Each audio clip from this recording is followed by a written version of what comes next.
Grandes gestas españolas. Con María Fidalgo Casares.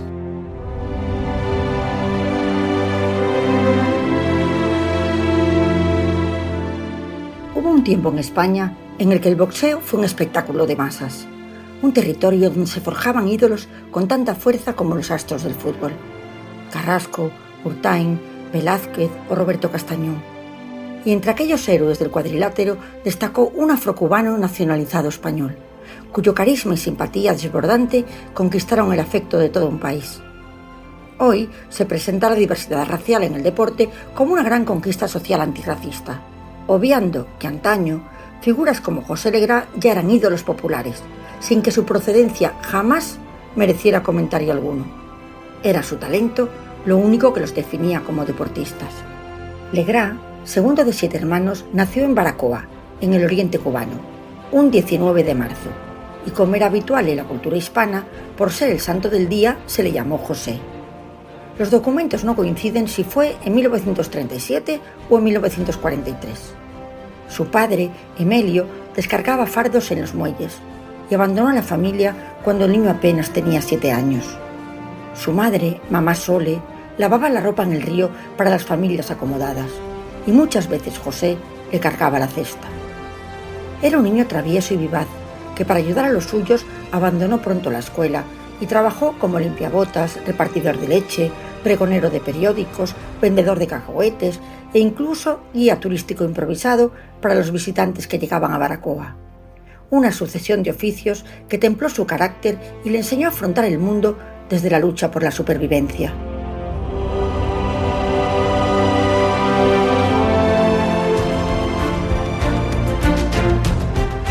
En la Cuba de Batista, el boxeo, más que un deporte, era una vía de ascenso social, pero su vocación surgió en el cine del barrio, donde descubrió a ídolos del boxeo clásico que despertaron en él una ambición que ya no abandonaría. Y su aprendizaje práctico llegó en los combates callejeros de la playita, donde los púgiles se disputaban un suculento premio, $1, un pan y un vaso de leche.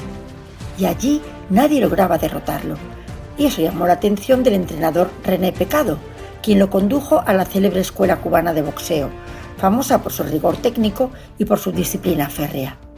Y bajo aquella tutela, Legrá fue moldeado hasta convertirse en un púgil de finura extraordinaria y de velocidad asombrosa. Su madre quiso impedirle combatir, pero la determinación del muchacho era irreversible, y en 1958 debutaba oficialmente. Su irrupción como amateur fue fulgurante, 22 victorias en 23 combates, solo una derrota, pero aquel revés reforzó su convicción de que debía abandonar Baracoa para perseguir su destino. Emprendió camino hacia La Habana, haciendo autostop, y un camionero, Manolo, que lo recogió, quedó tan impresionado por la fe en sí mismo del joven púgil que le pagó 15 días de pensión y comida hasta que pudiera situarse. Y en la capital conoció a su primer manager, Luis Sarria, futuro cutman de Mohamed Ali y Sugar Ray Leonard. Sarria lo llevó a un gimnasio que era un auténtico santuario del boxeo, donde entrenaban los más grandes, entre ellos Kid Gavilán, que le enseñó el legendario Bolo Punch, un golpe dirigido a la carótida, que transmitiría también a Mohamed Ali y que más tarde emplearían Ray Leonard y el mismísimo Pedro Carrasco.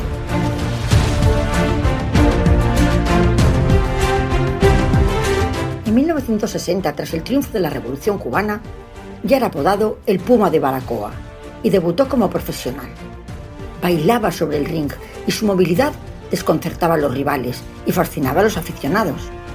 Al final de esta etapa su palmarés era monumental, 14 combates con 12 victorias, un nulo y una única derrota, que él siempre consideró injusta. Su carrera en ascenso lo llevó a México, donde víctima del mal de altura sufrió una derrota ante Ángel Ray, pero se resarció con un KO fulminante en su siguiente aparición en Estados Unidos, donde noqueó a Jimmy Hightower en Miami. Y allí coincidió con un recién coronado campeón olímpico, Cassius Clay, que le regaló un consejo que Legrá repetiría toda su vida: si tú crees en ti, sigue adelante. Y tras derrotar por KO a Hilton Smith en Tampa, regresó a La Habana, con la ilusión de disputar el campeonato cubano del peso gallo. pero Fidel Castro impuso la suspensión del deporte profesional. Y fue entonces cuando tomó una decisión valiente: hacer las maletas y poner rumbo a España.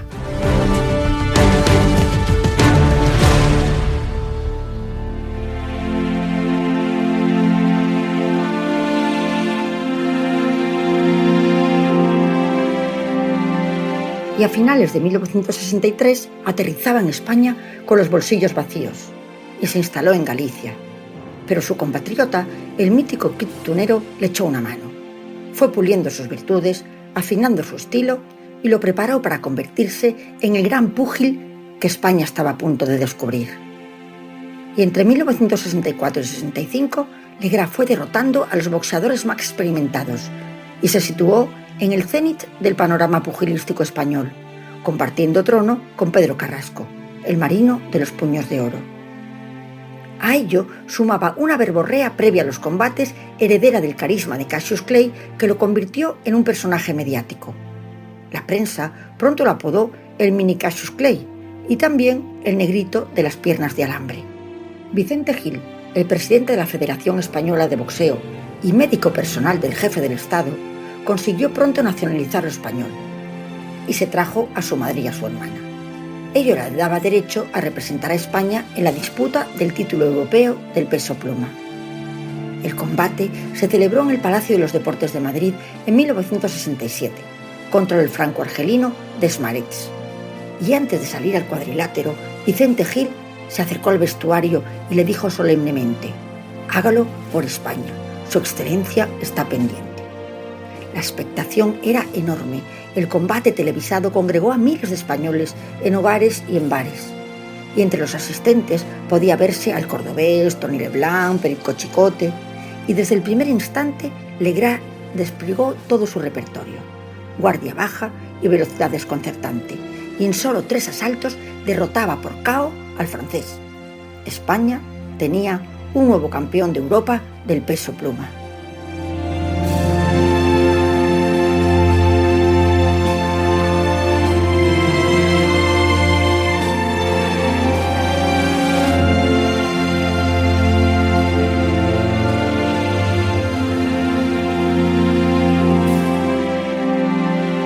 La cumbre de su gloria llegaría al año siguiente. En 1968, en plena Gran Bretaña, derrotaba por KO en 5 asaltos al galés Howard Winston, convirtiéndose también en campeón del mundo del peso pluma. El combate también fue televisado y transmitido por Matías Prats en directo por la primera cadena de televisión. Y al finalizar el combate, los españoles presentes en el recinto saltaron al ring y lo pasearon a hombros. En pleno cuadrilátero y eufórico, Legrá entonó a pleno pulmón el la la la la a coro con Matías Prats.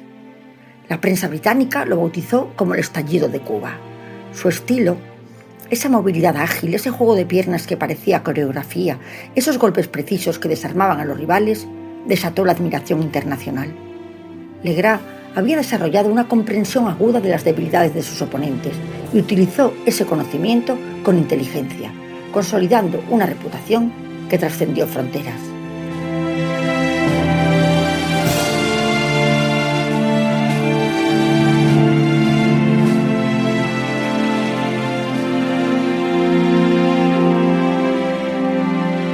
Y más allá de las gestas deportivas, José Legrá se convirtió en una presencia imprescindible en la crónica social de la España del desarrollismo.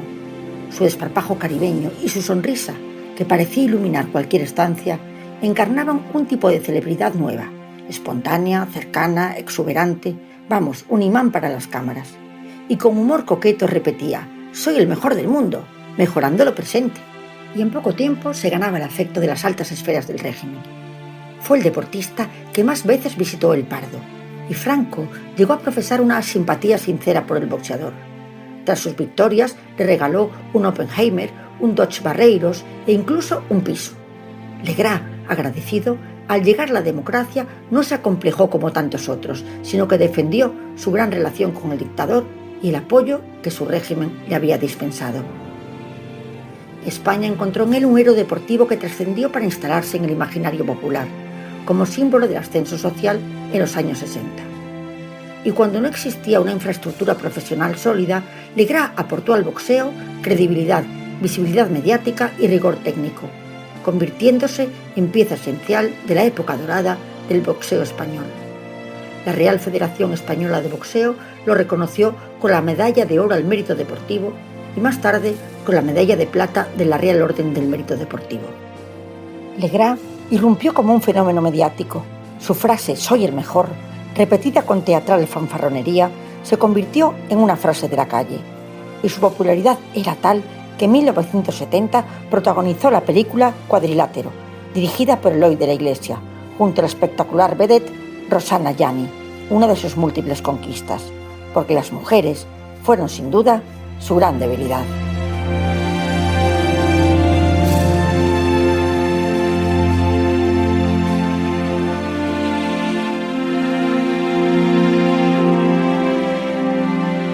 Su jornada de máximo esplendor la viviría en Monterrey en 1972, en el combate por el título mundial del peso pluma, que ya había conquistado en 1968. En un pabellón abarrotado de seguidores de su rival, triunfaba, consolidando su leyenda y reafirmando su condición de mito transnacional. Solo un año después, en el 73, sufrió 2 derrotas decisivas, ante el brasileño Éder Joffre y el nicaragüense Alexis Argüello. Y tras esta última, esa misma noche, tomaba una decisión fulgurante: retirarse. Tenía solo 30 años, pero dejaba atrás una carrera monumental. El régimen quiso premiarlo con la concesión de un estanco, pero Legras, orgulloso, no lo aceptó. Su vida fuera del ring fue un torbellino de lujo y mujeres. A las que pasaban por su vida los obsequiaba con relojes, pieles y perfumes caros. Lo mejor que le había regalado su profesión, decía, habían sido los placeres, las fiestas y el amor. Y durante años siguió siendo una leyenda viva del deporte español, dueño de una personalidad singular y una simpatía arrolladora. Gané mucho dinero y creí que el mundo era mío, confesó en su madurez, pero la fortuna acumulada se desvaneció. Legras fue víctima de malos consejos, oportunistas y negocios ruinosos. Una zapatería, una lavandería, una empresa de calzado que llevaba su nombre. Decisiones desacertadas que lo condujeron a perder prácticamente todo su patrimonio. Y cuando intentó reconducir su situación, ya era demasiado tarde.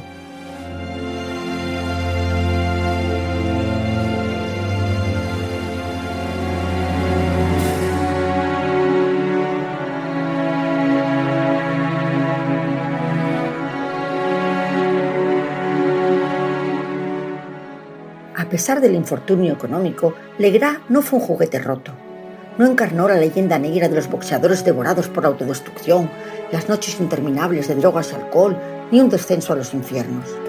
Su vida, aunque marcada por errores, mantuvo siempre una gran dignidad, porque poseyó una riqueza que jamás perdió: el afecto de quienes lo habían apoyado en su carrera y que siguieron a su lado en los momentos difíciles. En sus últimos años apareció el deterioro cognitivo, pero estuvieron junto a él José María García, Manuel Verdonce, Juan Flores y otros compañeros.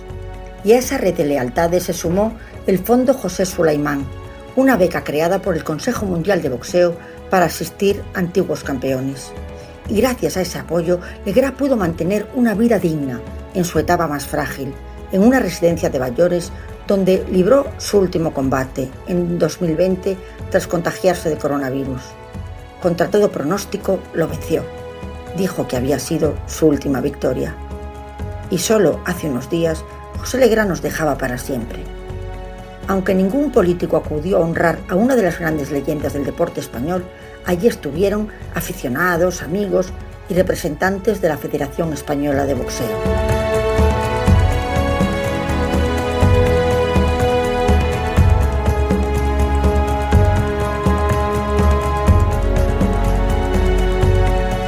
La carrera de Legras se alza como una de las más extraordinarias del boxeo español, uno de los mejores pesos pluma de todos los tiempos. Su palmarés es rotundo: 150 combates, 135 victorias, 11 derrotas y 4 nulos, además de 7 campeonatos de Europa y 2 títulos mundiales. Su vida es la historia de una voluntad que jamás se quebró, desde las playas humildes de Baracoa hasta los grandes escenarios europeos y americanos, y su llegada a un país que lo acogió como al mejor de los suyos. Su trayectoria encarna la epopeya del hombre que se forja a sí mismo, que atraviesa pobreza, distancia y adversidad y se convierte en un símbolo. En su despedida, un gesto sencillo y solemne. Su féretro fue envuelto en la bandera española, la de la nación que lo adoptó, lo amparó y lo quiso. España, despedida al héroe que encandiló a niños y a mayores, que iluminó sus veladas deportivas y que defendió su nombre por Europa y por el mundo. Descansa en paz, campeón.